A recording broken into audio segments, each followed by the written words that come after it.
The grocery store shelves looked empty. Not in a disaster movie, not in some far-off country. Right there, in ordinary towns, during ordinary times. And the people who felt that the least were not the ones with the biggest bank accounts. They were the ones who had quietly planted the right things in the ground years before. Wyatt here. Welcome back to Nature's Forgotten World, the channel dedicated to the knowledge that used to be common and somehow got forgotten. If this is your first time here, smash that subscribe button right now, because what gets covered on this channel is the kind of information that actually changes how you live. Drop a comment below telling Wyatt where you're watching from. The community on this channel spans over 40 countries, and that never gets old. Now, the subject of today's video is something that could genuinely change the food security of your household for the next 3 decades from a single planting this spring. The gap nobody talks about. Fruit trees are worth planting, no argument there. But the gap between planting a fruit tree and eating from it runs between 5 and 15 years. A walnut takes even longer, and in that waiting period, most people lose heart. The branches are bare every spring, nothing comes. The project quietly dies. What very few people explain is that there is an entire category of food plants sitting between annual vegetables and fruit trees. Plants that are faster to produce than any tree, more permanent than any annual, and more nutritionally powerful than most things at the supermarket. These are fruit bushes. The right ones establish in their first year, produce by year 2, and keep delivering harvests from the same roots for 20, 30, sometimes 50 years. No replanting, no annual seed budget, no waiting half a decade for your first bowl of fruit. The 9 bushes in this video were selected based on 4 criteria: yield per plant, nutritional density, cold hardiness, and long-term reliability. Together, they cover harvest windows from late spring through winter, offer complete protein, omega fatty acids, the highest recorded antioxidant levels of any tested fruit, and vitamin C concentrations that would protect a family through months without a grocery run. If you find this information valuable, share this video with one person who grows food or wants to. That one share could change someone's garden for 30 years. Fruit bush number 1, the Nanking Cherry. Not a tree cherry, a bush cherry from Central Asia, compact and cold hardy and genuinely eager to produce. Most fruiting plants spend their first full year in the ground doing nothing visible above the soil. The Nanking Cherry will often bloom and fruit in its first season. The flowers open before the leaves are fully out, dense white blossom covering the whole plant in early spring, earlier than almost any other fruiting species in a temperate garden. The fruit that follows is tart and deeply flavored, nothing like the pale supermarket cherries that traveled 3,000 miles in refrigerated trucks. Commercial growers ignore the Nanking entirely because the flesh is too soft to survive a supply chain. For a home grower, that is not a weakness. That is the reason the flavor is exceptional. A mature Nanking cherry bush delivers between 10 and 20 pounds of cherries every season in a concentrated 2-week window. Pick once, process once, move on. Juice, jam, wine, dried fruit, all excellent. The bush stays under 6 feet, so no ladders, no scaffolding. It grows true from seed, meaning the pits from this year's harvest become new bushes in 2 years at 0 cost.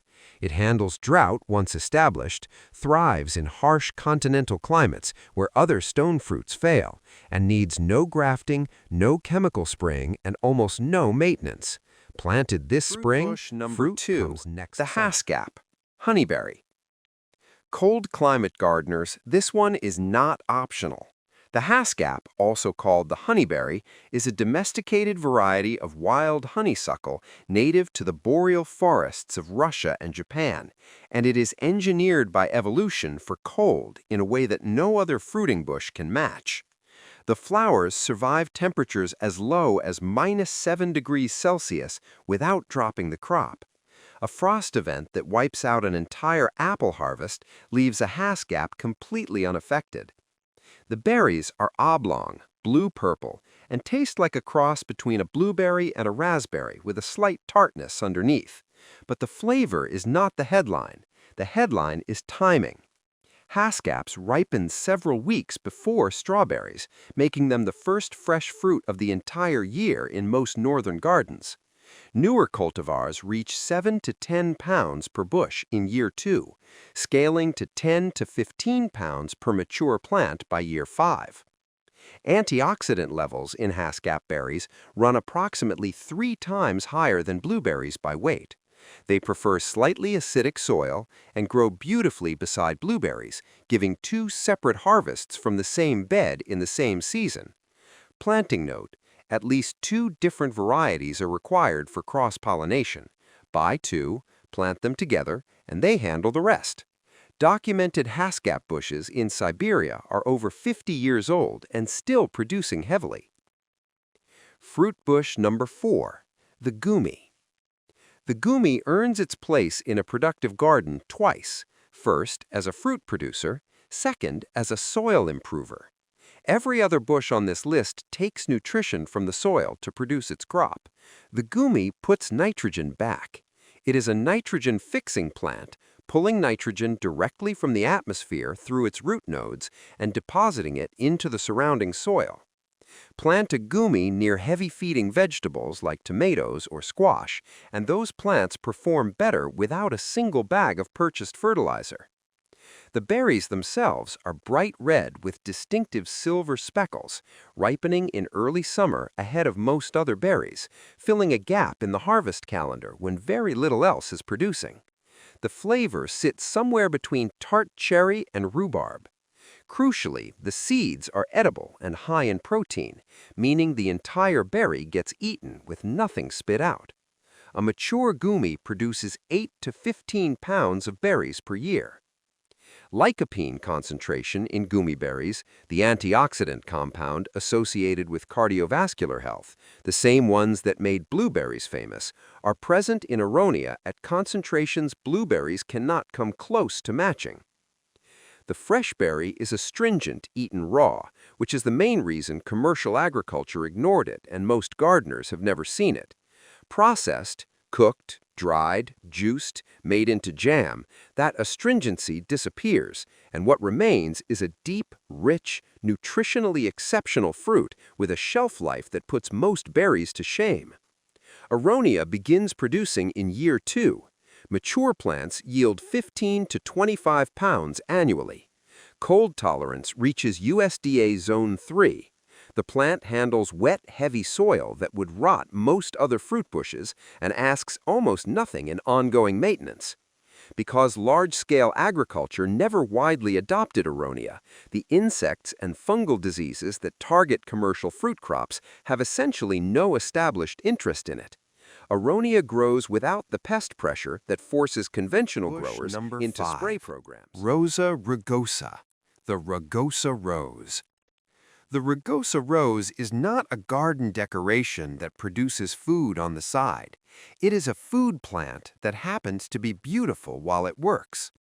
After the flowers fade in late summer, it sets rose hips, some as large as cherry tomatoes, that are among the most concentrated sources of vitamin C available from any plant on Earth.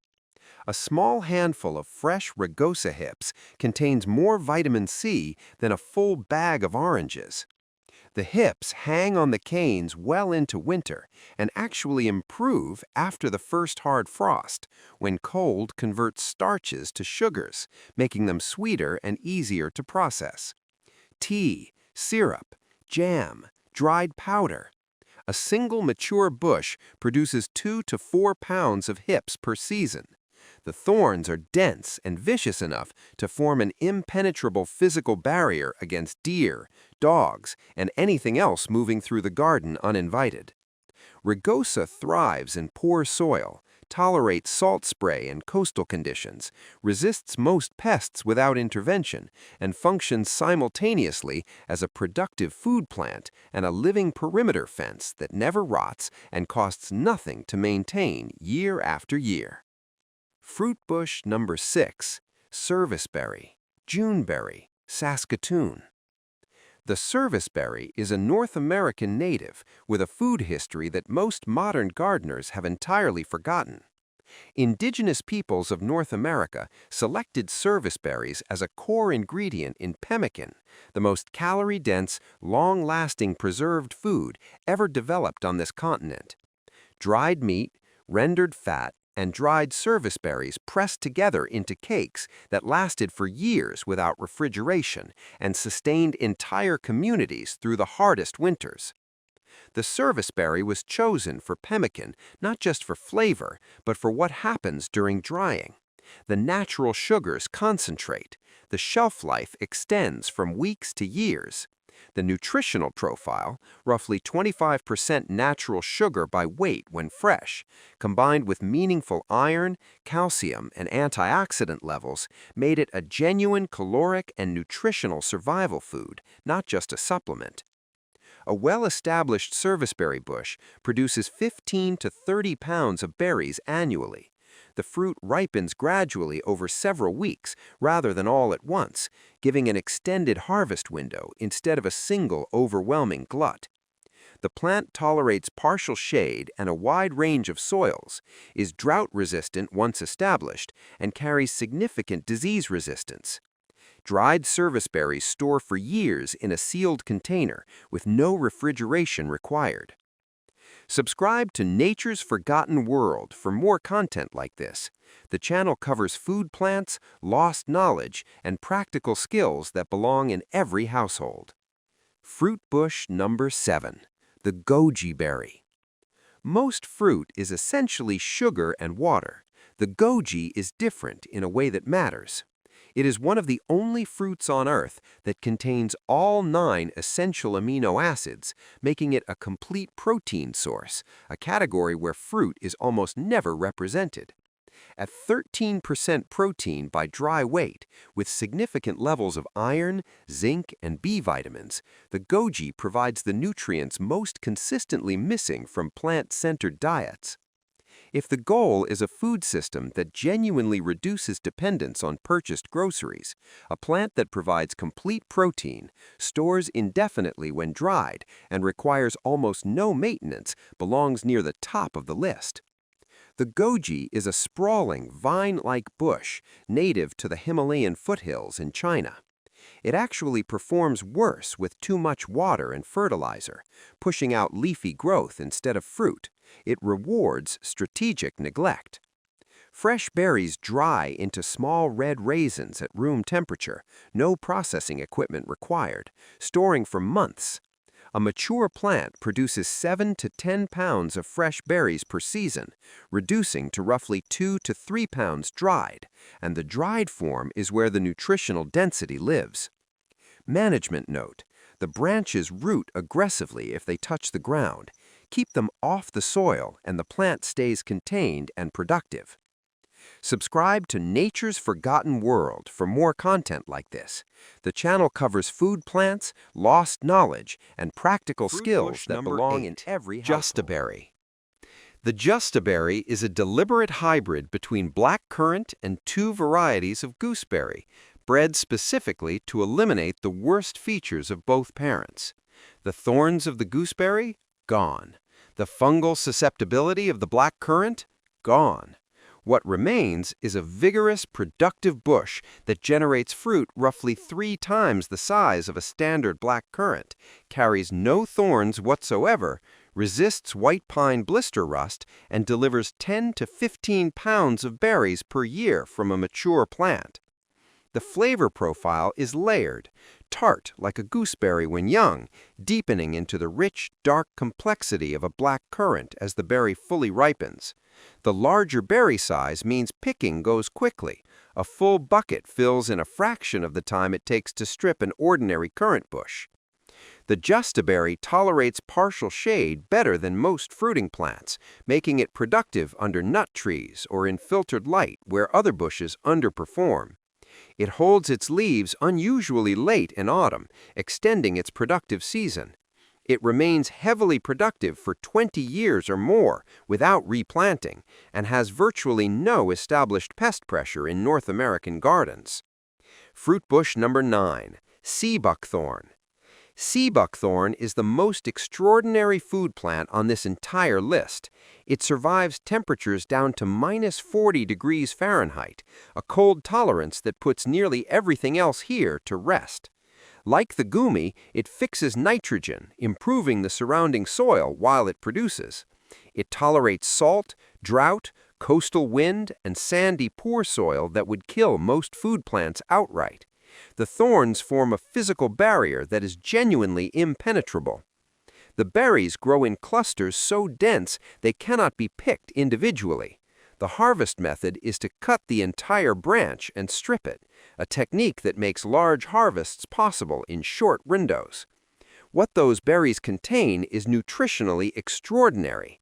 Sea buckthorn is one of the few plant sources of omega-7 fatty acids, the compound associated with skin and mucous membrane health, metabolic function, and cardiovascular support. Traditional Russian and Chinese medicine used sea buckthorn preparations for centuries for wound healing and general vitality, and modern research has confirmed the biochemical mechanisms behind those traditional uses. Vitamin C content runs approximately 12 times higher than oranges by weight.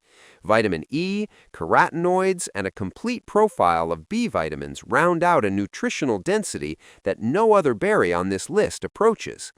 A mature female bush produces 5 to 15 pounds of berries per year. One male plant pollinates every 6 to 8 female plants.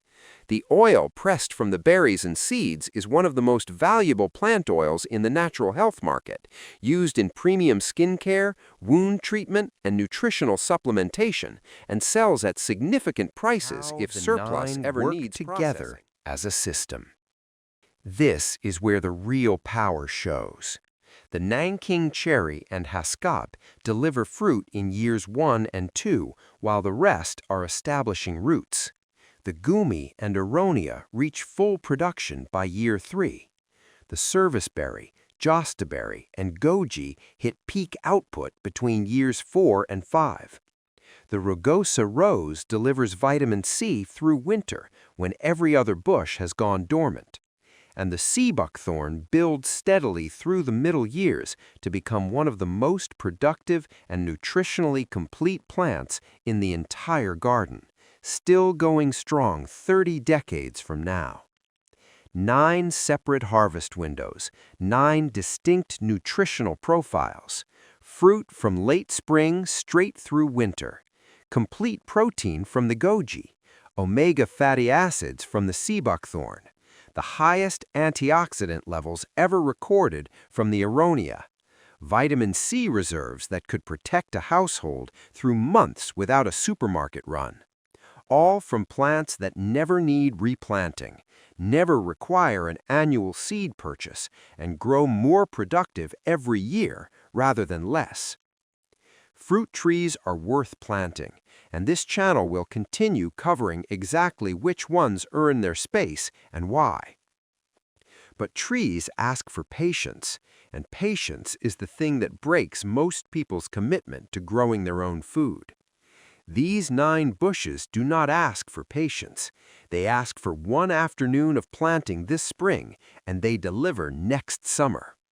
By the time any fruit tree planted today reaches full harvest, these bushes will have been feeding the same family for over a decade. Drop a comment below with which bush you're planting first. Wyatt reads every single one. Share this video with someone who has a yard and hasn't planted it yet. And subscribe to Nature's Forgotten World, because the knowledge worth keeping is the knowledge this channel is here to give back. Plant these 9 this spring. By next summer, the harvest begins, and it does not stop for 30 years.